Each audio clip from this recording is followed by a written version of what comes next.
As we speak, the cockpit voice recorder, the flight data recorder, the black box of flight AI-171 is in the process of being retrieved from the crash site, and that will hold the key to what happened to this ill-fated Boeing 787 of Air India. But in the meantime, all we can really do is look at the pictures, look at the images, look at the videos that have come forward, especially the two crash videos, to try and deduce from it what we can. And obviously we aren't going to do that ourselves.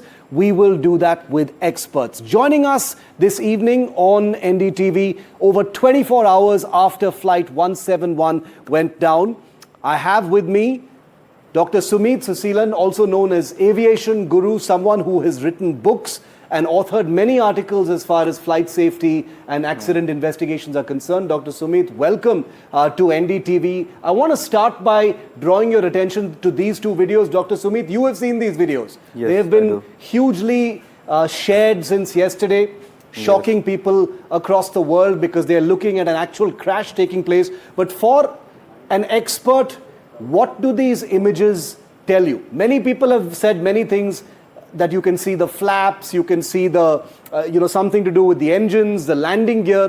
What do you see in these pictures? With the picture, I can see things while takeoff, everything was normal. But there was a different angle which no one had observed. There is something called load and trim. The aircrafts are balanced before the takeoff. And the ground team gives the aircraft balance, how much cargo they have put in the front hold and the rear hold. And if the aircrafts are balanced, then only it will be able to smoothly take off. But over here, we can see they are not able to take off after the certain height. So there might be an angle of that also, that the rear cargo had fell down and had taken the aircraft down, because the landing gear has not retracted back. So they have hardly got time.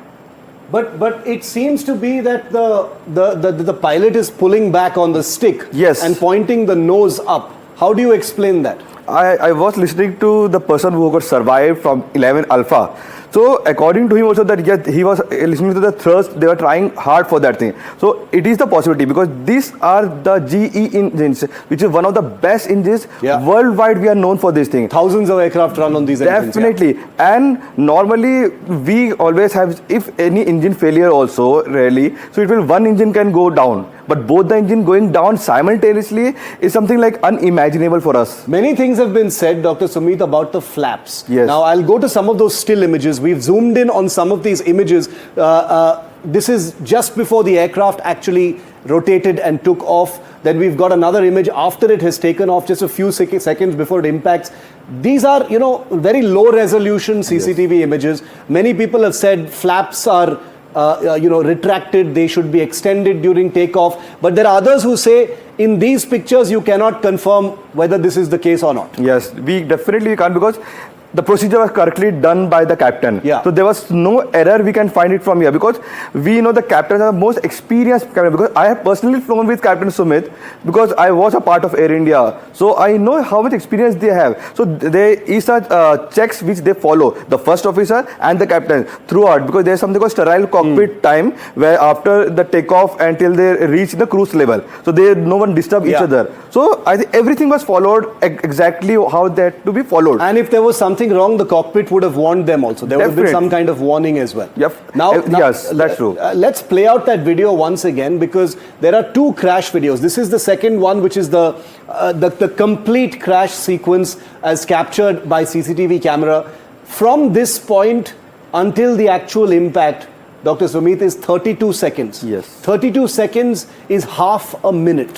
From the time the aircraft leaves the ground till the time it hits the ground is just 32 seconds. Yes.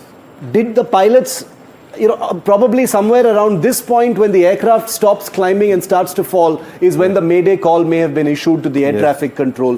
What would the pilots have been doing at that last point? They would have been struggling to the aircraft seemed to be in control. The aircraft was not out of control, but they seemed to be wanting to try and get to climb.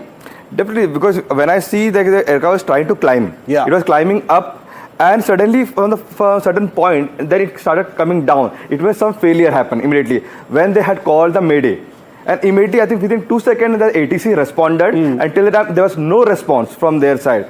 And normally, these aircrafts are pressurized in the cabin pressure of around 6,000 psi, which is the most comfortable psi. Whereas, if compared to Airbus 320 and all, that is pressurized in that 8,000 psi. So the cabin pressures are quite good. Okay. But there have been some rumors, or there was some news by the Boeing ex-employee itself that this cabin pressure, where there are some problems in engineering department as well. Okay. We've got some final images showing you the different angles of it. This is the other video that came out first before the full crash video. This was taken from a residential neighborhood. And this also shows you a slightly closer look. And we'll loop this video. Tails going down. You can see the tails going down. Is the nose was still up? Yeah. The tail. So that's why I was saying the load and trim. So it would have hit tail first. Yes. Yeah, in this way. Yeah. In this angle, you can see that the tail is down, the nose is up. Yes. But even in this, you cannot tell about the flaps. No. Even in this, it's not clear. No, you're it's saying? not clear.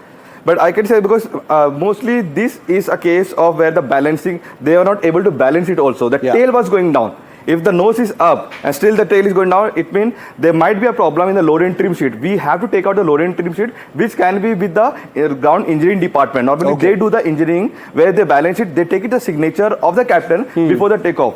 So now suppose they had given a certain numbers that they had kept a baggage of, this much a ton in the back and in the hold one they had give this. They approve it, they balance, they approve it. But if the number is not matching up, captain will not come to know. Two images comparing flaps, in a high resolution image of a Boeing 787 taking off where you can clearly see the flaps. But, this image has caused a lot of debate, Dr. Sumeet, where people have said, in this one, you can see that the flaps are not extended. They are in retracted position, which is wrong for takeoff. But it is not, we cannot conclude that in this image. I don't think that we had to compare. That can only come out during the investigation. Normally, during the air shows and all, they use the full power. And they go for an inclined takeoff also. So these engines can do that thing because even with the flaps retracted. Definitely, they do it. They show the capability of the aircraft. Yeah. And I have personally seen the capability of this aircraft because recently happened like a couple of years back. We had a Wings India event where they had taken this aircraft for the demonstration, and we have seen the power of this aircraft. After that only they had got back-to-back orders for these aircrafts in India. Okay. Dr. Sumeet, thank you very much for helping us understand this complex issue. But like I always say, at the end of the day, the black box will hold all the keys. Definitely. The site mapping of the debris site will hopefully provide even more clues. And remember, it was one particular aircraft that went down yesterday, but it is an aircraft that has been in service with Air India for the last 11 years. So now I want to show you for just a moment the journey that's been taken by this aircraft, the last 10 flights that have been taken by this particular aircraft. Its registration number is VTANB. On the 7th of June, I just want to show you the last 10 flights. 7th of June, it flew a very normal flight from Delhi to France. The very next day, this aircraft, in fact, the same day, the aircraft flew right back. And this was all completely normal. I'm talking about the exact same aircraft, airframe that has crashed. Then there was a flight from Delhi to Melbourne on the 8th of June, and then Melbourne straight back to Delhi on the 8th of June, the same day. Then you had Delhi to Tokyo on the 9th of June, and then Tokyo back to Delhi on the 10th of June. These are the last 10 flights. I just want to give you a sense of how busy this aircraft has been, and it's difficult to imagine that it is no longer there. Delhi to France on the 11th of June, and then France straight back to Delhi on the same day. So this was a busy aircraft that was conducting all manner of flights. Delhi to Ahmedabad on the 12th of June was the flight towards Ahmedabad, and from Ahmedabad the next day, of course, is the ill-fated flight that never made it, and it crashed in Ahmedabad. So 10 different flights. This is what the journey of VTANB actually looks like. It was a busy aircraft, one of many 787 Dreamliners in service with Air India, and the first crash of this aircraft type, that's the dotted black line that you see there, was supposed to be its last flight, but it never really made it. Now, a third aspect that we are tracking right now is seat 11A. This is the sole survivor of Flight 171, and his name is Vishwas Kumar Ramesh British Indian national, the only man who survived the tragedy. 241 people died, but this man survived with minor injuries. As you can see, he's not in bad shape at all, just some superficial injuries, and he's being treated in hospital. And his survival has not only shocked and astonished people everywhere, but has also made people wonder whether there is something called a safe seat. Now, we are not experts, and we can't actually talk about that. But let's show you what a seating configuration on an aircraft actually looks like. This is the seating configuration on a 787. It's a wide body, as you can see, 333 configuration. And 11A is that blinking dot that you see right down there. 11A is just forward off the wing, just 2 rows in front of the of the wing structure. Now, we can't speculate just yet where the aircraft fractured, where it broke open, where Vishwas Kumar Ramesh was ejected from the aircraft from, and in what circumstances. All we do know is that every other seat in this aircraft that was occupied, the person in that seat did not make it. There were children, there were women, there were men. None of them made it, but 11A's occupant Vishwas Kumar Ramesh actually did. This has triggered a huge debate online and offline over whether there is any such thing as a safe seat in an aircraft. When an aircraft is crashing, it is difficult to talk about anything called a safe seat, but there's this huge buzz and curiosity about whether it has anything to do with the location of this particular seat, and we will continue to highlight what experts think about this.